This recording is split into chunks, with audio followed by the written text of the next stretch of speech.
pumped into you in school is destroyed. Okay?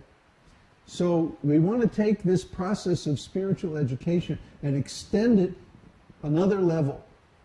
Extend it to people who aren't quite beyond their conditioning yet. Okay? Now we have enough people who are beyond their conditioning to take action. And the action that we request you to take is that you become a community coordinator for your area. Your area could be a city, it could be a state, it could be an entire country if we don't have enough people in a country. And basically all it means is you make friends with the people in your country who log onto the site. I mean, it's very simple. And we're going to be promoting this program on YouTube, on the front page of our site. We get thousands of visitors every week. Most of them visit once and go away.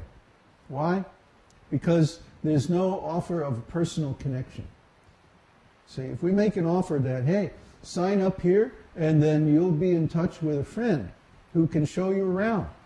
Because it's very bewildering. When you first come to our site, I get feedback from people, or even if I didn't get feedback, just by looking at our stats, that like 40 or 50% of the people who come to our site visit once or twice and then they go away.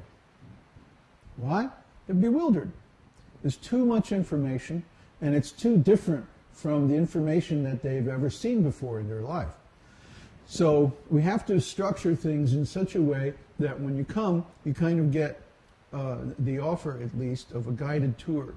Someone to show you around, introduce you to the teachings, show you how to implement them in your basic life, you know, and make friendship with these people.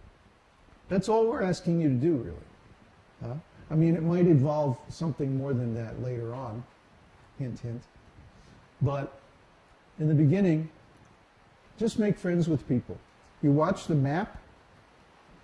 Like, let's say you're a coordinator for the state of Illinois. So every week you go on the site and you go to the map. We just enabled the map on our Moodle site, our university site. And you see, well, who's logged in from Illinois? And you send them a message. Send them an email. Send them an IM.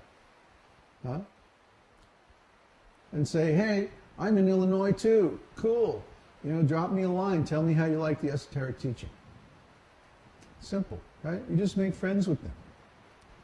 Just write back and forth. Stay in touch with them. And if they don't log in for a while, see what the problem is.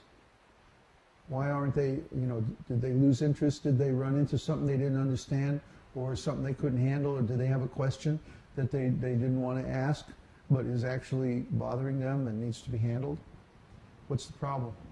Just write them, say hello, offer your friendship, and gradually, as we get more and more people, because more and more people are going to come, trust me, we get thousands of people who come and then go.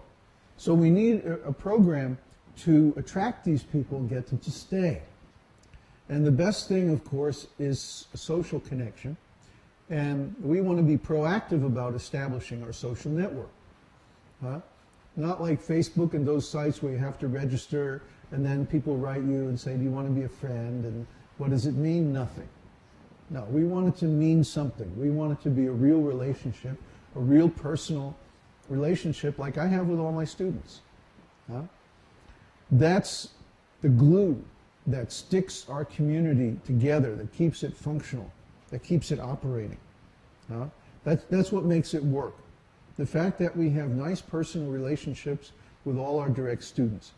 And that is going to be structured now into several levels. Okay? Like in the beginning, somebody could come to our site, post a question on the forum, and I would respond, usually within a couple of hours. Now, the site is growing to the point where I can really only offer that level of personal interaction with people who are students in our university courses, because there's just too many of them. too many students. I mean, I'm only one person. I can only be involved with so many people, or I start to forget who is who and what's going on, and, you know, lose time for eating and sleeping and stuff like that. So we have to keep things organized in such a way that I have help. Now, of course, we already have many students who have been around for a while and know the philosophy pretty well. So why don't those students who have been a little experienced in the practice of our teachings start making friends with the new students? Give them a reason to stick around. Encourage them. Help explain things to them if it's not clear. Because there are a lot of things about our teaching that a person with an ordinary background would find difficult to understand. I know this, but I've been living this way for so long that it's hard for me to relate. Most of you are pretty new to the esoteric teaching, and you can still remember a time before you came in contact with it. I have a hard time doing that because it's been so long. It's been like 40 years. So to me, this esoteric teaching is just normal. And the way most people live looks really messed up to me. I mean, we see the people here in Chile, and, you know, they're all drinking and eating meat, working very hard for some rascal company, being exploited, and you can see it in their faces. Their faces look like graveyards. They look like sewage processing plants. They look like factories. They look like they've been put through the mill, and stepped on a bunch of times and stuff like that. So they're very unfortunate. We want to make them fortunate. And how do we do that? By spiritual education. So don't worry, we're working on a local preaching program. It's going to take a little time because it's all in Spanish. And, you know, I don't speak much Spanish. So it's going to take some time. But you can also help. We'd like to establish these communities all over the world. The financial meltdown is global. The last time that we had a depression back in 1930s, 1920s, 1930s, the world was still pretty much divided up into separate countries. And now, because of multinational corporations, what happens in one country affects all the others. So especially what happens in the U.S. affects all the other countries in the world. And the U.S. is in big trouble.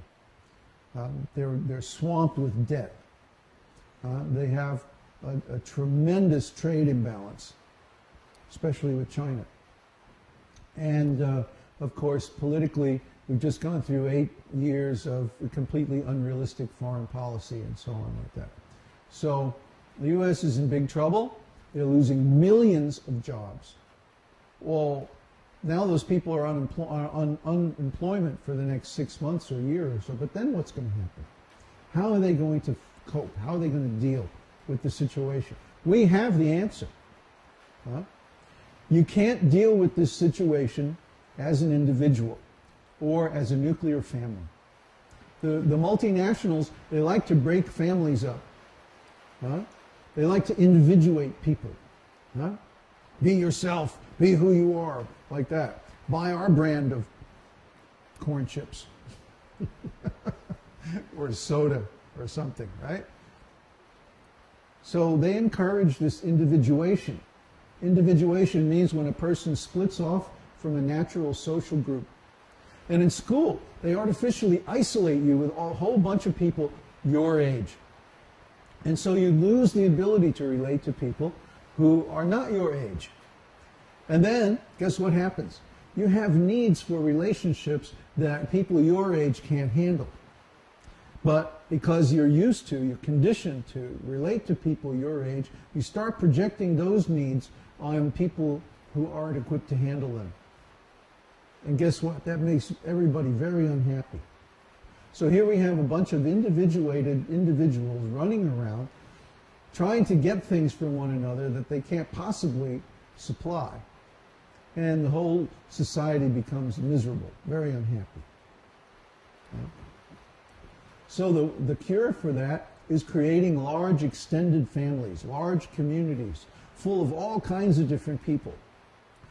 This is also the cure for the economic problems. Why does everybody have to have their own refrigerator, their own TV, their own computer, their own car, their own this, their own that? Why don't people get together and pool their resources? Then you only need one refrigerator, one vehicle, one house for a large number of people. You see? Why do they want everybody to have their own stuff? So they can sell more of it. It's just a business deal. For the business, the health of the business has been gained at the price of the health of the society. So we want to put the society back in a healthy position. We have to start by getting people together. And there has to be some glue that sticks people